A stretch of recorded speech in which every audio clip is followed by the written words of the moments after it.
Hello, everybody. Welcome to What's the Deal, Tenant Cube podcast. I am Darren. You guys have probably seen or heard me before, but you may have not known or heard about our guest, James Fernandez. Unless you're anywhere on social media, then you've likely seen him because James is all over the place, and we love to see him. James Fernandez of Fernandez Investments, thank you for joining us. How are you? I'm doing well. Thanks for having me on. It's a pleasure to be on. Yeah, the social media side of things, most of the times I'm sharing just kind of the nonsense that I run into every day through some of the units that I've acquired over time. I usually have been kind of known for, I guess, some of my early purchases that have kind of fun nicknames, like the Machete House is one of the most popular ones, I think, and we can kind of dig into the story there if you'd like. Sure, yeah. Would you like me to just kind of go into it now real quick? Well, sure, yeah. Before we get there, James, again, thank you for joining us and for the introduction. I think that would be great because one thing I, found very interesting when you and I first spoke, probably about a year or so ago now, you had a really interesting backstory and you seem to get into maybe some of the places others were maybe a little more hesitant to get into. And I think you've taken the road less traveled in a lot of respects. So I'd love to hear a little bit about that. Why don't you tell people how you got into the space and maybe some of those earlier accomplishments that have maybe been a little bit more difficult and may have scared other investors away? Sure. So I started a few years ago, maybe 3 years ago almost.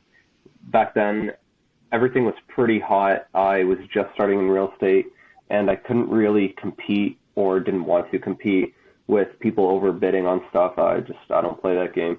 So I instead started looking for kind of what was left over or passed over and why, and try to figure out how I could solve those problems. So the first rental property that I ever bought was this duplex, kind of central London, Ontario, East End type of thing, just east of central. And it was really shitty. It needed a lot of work, but it wasn't like a crack house or anything. It just was kind of run down. Spent a bunch of money on it. It was my first reno. Obviously went over budget over time. I was not really well equipped in terms of my management skills or knowledge in general to make that go as efficiently as I could run something today.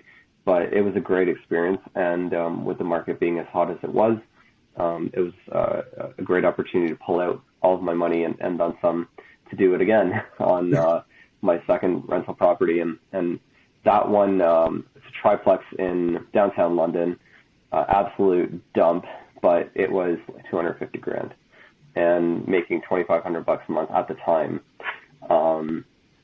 Again, needed pretty much everything, but I had two tenants that I could not evict due to the lengthy landlord-tenant board process. So I actually just got the one guy out last week and the other guy out the week before that. So 2.5 years roughly, partly due to my own mistakes with the landlord-tenant board process, and then partly due to the 9 or so month waiting time right now for hearings. It's been a bumpy road on those first few deals, but I learned a lot from them, and I have never been really scared of those types of deals as long as there's a great exit strategy on the way out. And can I ask, were there anything that attracted you to those sort of deals? Was it strictly that you just didn't want to pay top dollar when you were getting started, or have you always been the type that enjoyed a challenge, or can you tell me a little bit about that? That's a great question. I just did not want to compete for regular stuff where people were overbidding and multiple offers. I did that for a little bit, and I got so frustrated with it. It seemed like a complete waste of time. So I just started focusing my time and effort on solving problems that seemingly no one else could solve. And what I mean by that is, like, for example, the one property, the first one, the duplex, that was an off-market deal that no one was buying. And I asked the wholesaler and a few of my mentors, like, what is wrong with this thing? Why is no one buying it? It's shitty, but everyone knows that. Like, it just needs work. Everyone knows that. So why is no one buying it? And they're like, we don't know why. And I was like, screw it, I'll do it. And then the triplex, it had those problematic tenants, but it was making over $1,000 a month in cash flow. So again, I didn't see that as a problem. Maybe there's some sort of stigma associated with being like a slumlord by owning that, because it was pretty run down, and any repairs that you do would pretty much instantly get destroyed. So yeah, like maybe there's something like that. I don't know. But again, it seemed like a problem that I could solve over time. That was another thing, even like the Machete House, which we can kind of go into the backstory on that. But let's explore that one a little bit, because I'm interested to hear. And whenever you hear a story like Machete House, there's got to be a good story behind it. So I'm sure everybody else would be interested to hear about it as well. So that property is actually right beside that second rental property, the triplex. And in London, at least, I'm not sure about other municipalities, but when you buy property side by side, if you're not careful on title, the titles can merge on closing without your consent or sometimes knowledge. So you have to be really careful. So what I did, and I just got engaged at that point, and I had put my wife's name as 50% owner on title, so she owns half that property. And then literally right after that, there's this huge police incident where this guy like broke into the home with machete and like hacked some stuff up. It was bad. It was really bad. And I'm laughing now because like it's funny now that it happened literally right after I bought it, but it was actually super shitty. Luckily, no one was killed or anything like that. But it was over like the dumbest thing, like someone stole someone else's drugs or something like that, like just nonsense. But yeah, after that incident, it's been called a Machete House in my books, and it's been vacant since, because it was actually that bad for like the kind of outcome of multiple people getting sliced up a little bit in there. So there was actually an attack on people, not just on the unit. Your people were attacked. Yeah, my brand new to me, I guess, tenants. They, after that incident, they vacated, so the property was left kind of abandoned because they didn't want to live there anymore for good reason. I can imagine. Yeah. But that really messed up my cash flow plans on the property. But it was also kind of you can't just leave things like that. So I had to call in a special team to clean up kind of the outcome of that incident, and it's been vacant since, and I'm waiting to basically tear it down so I can build something else on it. Well, that's interesting. And, people always think being a landlord is going to be incredibly passive income. And when I hear stories like that, and I hear stories like our CEO, Andrews, I'm sure you've heard his first renter ever was an armed robber and a drug dealer. And, the majority of tenants are great, but I think what people often neglect is that life happens and these situations happen, and you definitely have to be prepared for it. Yeah, it's just stats, right? Like the more you do it, the more you're likely you're going to run into something like this. Yeah, absolutely. And so from there, where did you go? So you got, your first few units under, you've kind of gone through what I would call is almost like a nightmare scenario. How did you rebound and grow? Because, one thing I've known about you is you've grown pretty quickly. And I think maybe that's due to some of your styles. I know the first time we ever met you, you reached out to us to let us know, hey, you're just doing some networking. And I think that may be one of the reasons why you've been able to grow so quick. Can you maybe tell us a little bit about, some of your thoughts on growth and how you approach it, and some of the avenues maybe you've taken as you've gone throughout your journey? Sure, yeah. Primarily, even like through my Instagram, I just try to add value to the people that I come across in some way. I think that is the easiest way to really be remembered by people when something else comes up. An example, I tried wholesaling for a little bit. I absolutely freaking hated it. I hated people calling me. I hated like pretty much everything about it. I sent out flyers and I just kept getting calls at like random times of the day when I was doing stuff and whatever. It's garbage. So instead, what I started doing is I started going out to lunch or dinner with wholesalers or realtors. And I spent probably half of what I spent on wholesaling in terms of my budget, sending out flyers and whatever nonsense. And it was so much more impactful because not only did they get a meal and a conversation, but I was able to tell them pretty much exactly what I needed and also help them if there's something I could help with for what they needed. So for example, they have a property that they need offload and I know someone that's looking for something like that, connect the dots. And now you're top of mind for something else that comes up. It's just like a symbiotic relationship that works really well in that sense. That's kind of what I focus on.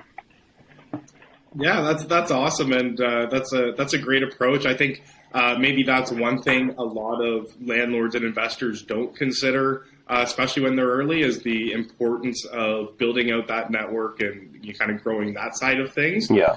And where has all of that taken you? So kind of from the more difficult beginnings, so to say, with respect to some of the troubles and maybe picking up some of those, again, not ideal units. What are you doing today? Where has all that hard work and networking, where has that brought you? What is Fernandez Investments into today? What are you guys currently doing and working on? Yeah, so right now I've kind of led the residential real estate growth in Ontario pause while I just kind of clean up. I'm not doing any new residential acquisitions at the moment. I've kind of pivoted to the commercial self-storage real estate side in Canada and the United States. So I have, I guess, 3 facilities now, just learning how to operate them, automate them. It's nice where you have actual full control of the asset and you're not handcuffed by the landlord-tenant board when people aren't paying for up to 9 months, let's just say. It's kind of ridiculous that that's the reality of Ontario landlords right now. Right. And do you think that some of those experiences that you had early on with like the LTV and the residential side, do you think maybe that led you to making a little bit of the pivot, or was there some interest there that you just thought, hey, this is a great opportunity like you had seen before? What kind of led you to pivoting? Yeah, a little bit of both. On the one side, I had so far this year, I've done about 40 hearings for Did I hear that tenants. correct? 4 or 40? 40. Oh, no way! Wow, that's a lot. It's a lot, and it's frustrating. And I know, like people have asked, like why don't you outsource it and stuff like that? I do sometimes, but for the most part, it's worth a lot of money to me. For some of your listeners, if they know how NOI and cap rate works to equal valuation.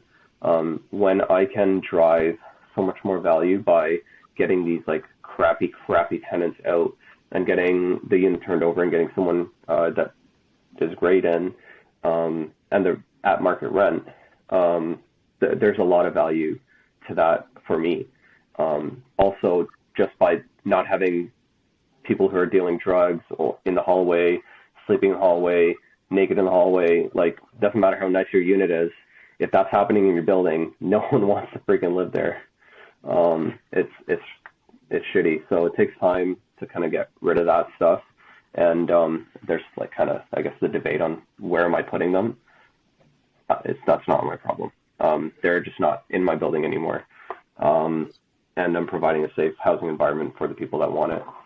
So that's what I focus on. And then when I was kind of struggling through all these hearings, that's when I tried to look at an asset class where I could actually control it. So it was a little bit of both where my like experience, I guess, with the tenants and the landlord-tenant board made me kind of look for some other alternative where I could actually control the asset a lot more strictly.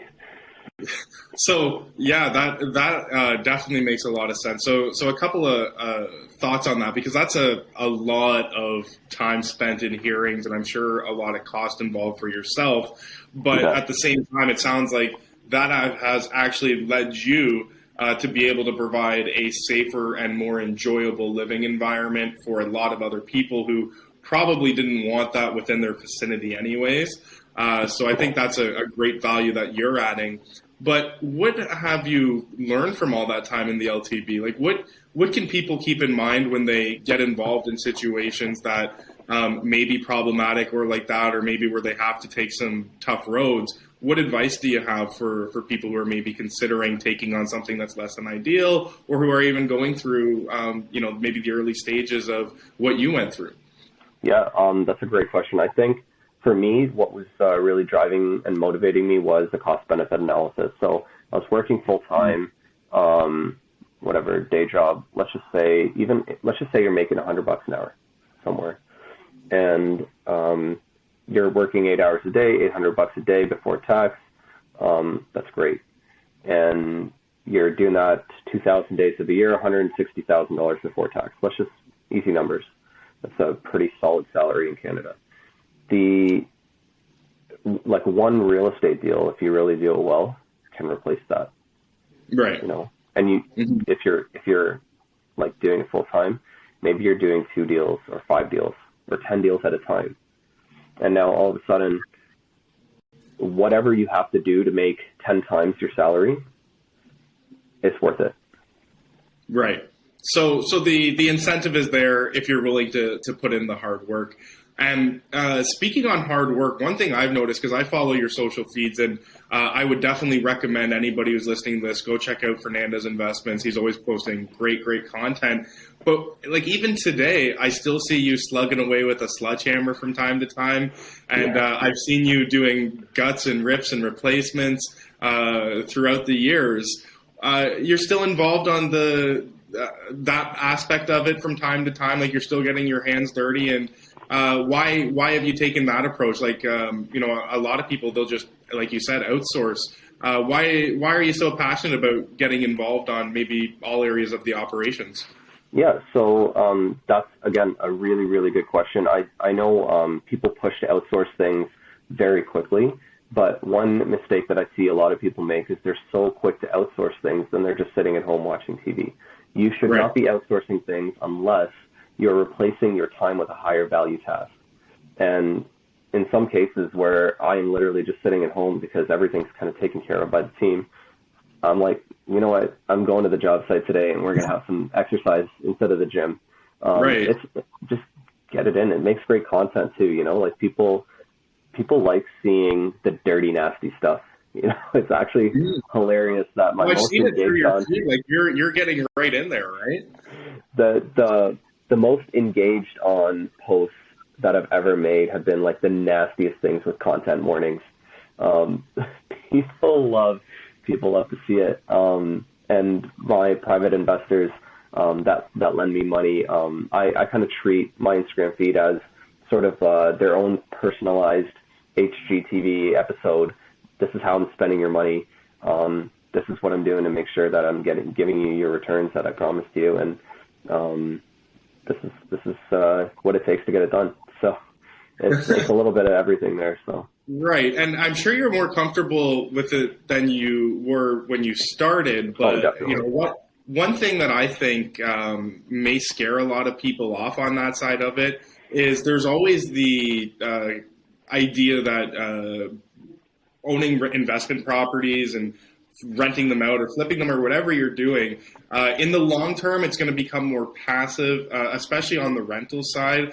And I think that's a misconception. And then I think the other thing as well is that a lot of time people who are purchasing these properties for rental purposes, maybe they're like you, they have more of a tech background or a finance background or whatever it may be. And I actually think a lot of times they could be a little bit intimidated to get involved with that work. Can you tell me a little bit about when you started doing it? Like, did you experience a lot of hurdles? Did you make mistakes? Were you able to recover from them? And what was the getting involved initially like?